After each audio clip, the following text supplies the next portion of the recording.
So we're going for it. So here we are. We've got Jayne Dickens and myself, Louise Travatt. We are here because we're supporting you as much as we possibly can through lockdown. We are coaches first and foremost. That's what Simply Changing does. Jayne is a coach with us. She's a Simply Changing coach, and she is also an amazing specialist in under fives. And we've just been having a chat about her volunteer work as well, which is she's volunteering with Childline. So you can tell, can't you, from all of those activities that Jayne is passionate about young people. What we are going to do is we're going to introduce to you today the notion of powerful open-ended questions. And they are a specific structure that you can use in your home environment that enables your children to think of the possibilities, to start to get the neural pathways thinking about creative ideas and possibilities. So I'm going to go over to Jayne. Jayne, how important, and we'll tell you what powerful open-ended questions are shortly, but how important are powerful open-ended questions when you're working with a child's development? So it's really important to have questions that are open-ended. So in other words, the child has to give a sentence in terms of what they're replying to the question. So for example, if you've got a child working in a sand pit with different tools, you might say, "Wow, I'm really curious, Emily, what might happen if you pour the sand through the sieve." And what you're doing there, you're getting the child to start thinking and start looking ahead as, well, what might happen? And they'll usually have a go. And then you'll say, "Tell me what happened there, explain it to me." And the child then in their own words will explain to you what happened.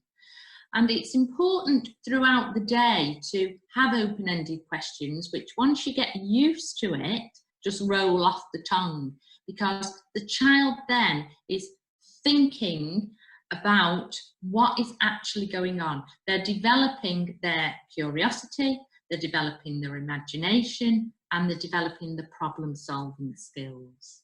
So when you're using that as an example, you're in a sand pit, the child is playing with sand, and there is a sieve around somewhere. So you're working with what you've got. You're working with your environment, the objects that are around you, the things that you're doing at that moment in time. So that's important, isn't it? It is. Because the child is engaged in some activity. Yes. So it's children play naturally from the minute they get up until the minute they go to bed. Children's day is all about play. So in the home environment where we are at the moment under lockdown, there's lots of opportunities to use open-ended questions with them.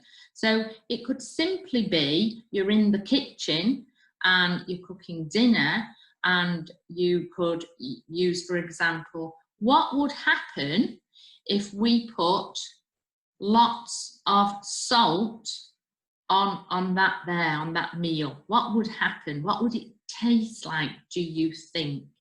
And children are like, I'm not sure, or do you want to have a go? And they usually do want to have a go. And they tell me what that tastes like on your tongue.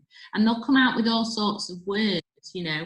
So they might say nasty, or they might say, I don't like it. But it's getting them to think about things and to think about cause and effect. So the one where I mentioned about the sand and the sieve, they're thinking about cause and effect of that action. So what we have been talking about with Patricia Hogan Hussain over the last 3, 4, maybe it's even 5 weeks. How long have we been in lockdown? It's beginning to all merge into one now. We've been talking about creating a learning mindset. And this notion of powerful open-ended questions is about building that curiosity and the creative thinking. So that the child can consider, what do I know about salt? What's my experience of salt? What would it be like if there was lots of salt? or what is my experience of sand? What is my experience of playing with a sieve? Those kinds of things they will bring into play and start to make sense of things. So I was just thinking that if someone was playing with a child in a sandpit and they said, oh, pop some sand through the sieve, it's an instruction or a suggestion, but it's not a powerfully open-ended question because it doesn't allow that curiosity. It's an instruction for a child to follow. And when a child is following that, I suppose it's about being dutiful, it's about responding to an adult, but it's not about engaging with learning, with a learning and a thinking mindset. So we were talking earlier, weren't we? And we were saying that if mum or dad or aunt or uncle or whoever is the carer is stood at the sink washing up, then the question could be a quick question in that kind of very mundane, straightforward activity. Oh, I'm just washing up. I wonder what's the next thing that I will bring out of the water. What do you imagine it would be? And if you ask that question, the child can think, is it a knife or a fork or a spoon or a tea cup or a mug or a plate? So the range of possibilities starts to become a frame of reference, and they start to think about the options. So what could it be that comes out? And that's the difference, isn't it, between just saying, hang on, I'm just washing up, I'll be with you in a tick, to actually saying, using that experience to embed that notion of creativity and curiosity.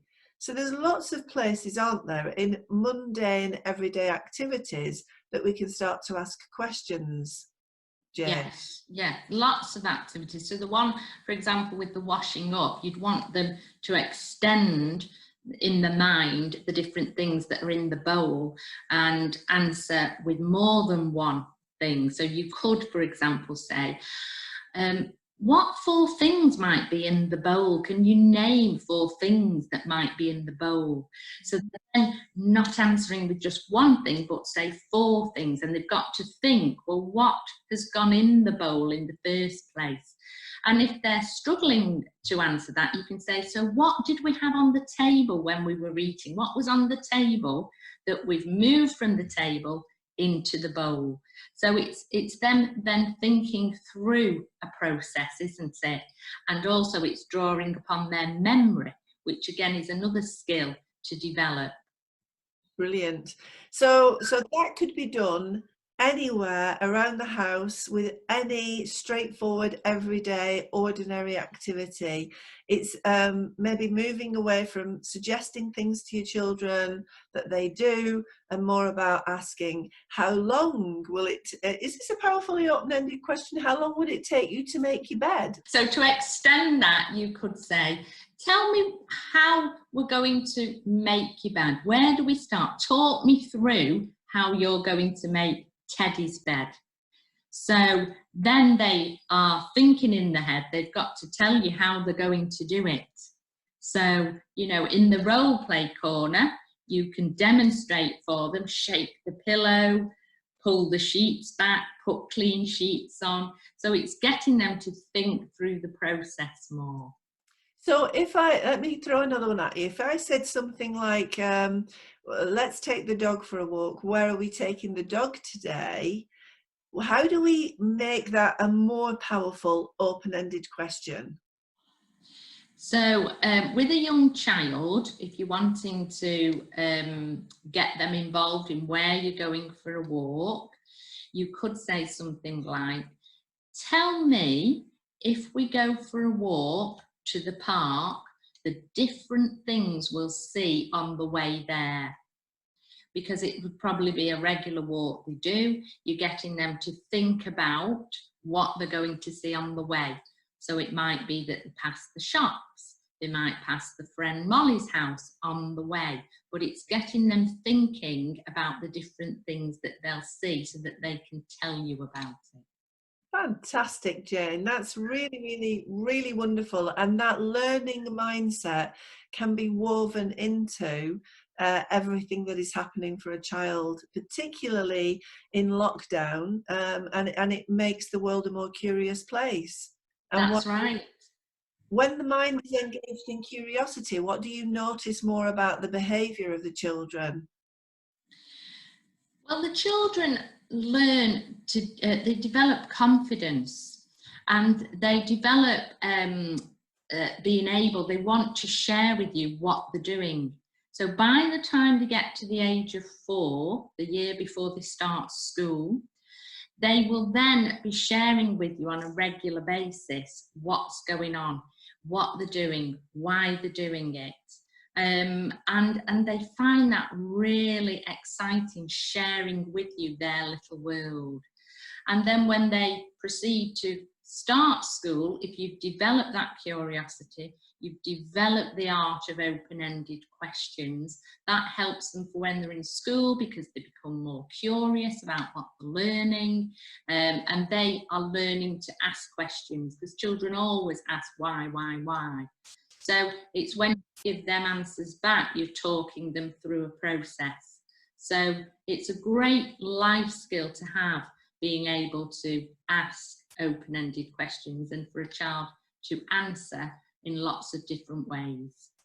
And Jane, you did say that the teaching and support staff, teaching is probably the wrong word for under 5s, but in the under 5s world, the professionals who engage with children at that age are using powerful open-ended questions all of the time. They are, yes. So even when you're working with babies who are small babies, you're still using that concept of open-ended questions. So you might have a group of babies who are, for example, playing in the water, and you can ask open-ended questions.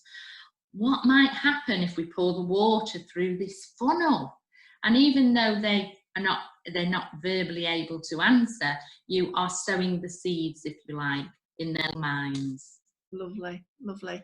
Thank you very much indeed, Jane. That's been an absolute revelation, and how wonderful that the process of asking questions is so important from a coaching point of view, and so important. And those little nuances of how you can open up those powerfully open-ended questions so that you are engaging the full range of possibilities, but also within the context. So going back to the what are the 4 things that might be in the washing up bowl, and then allowing that child to think back over what was on the table, so that they're linking activities and beginning to pay more attention to what is happening in life and being curious about those objects.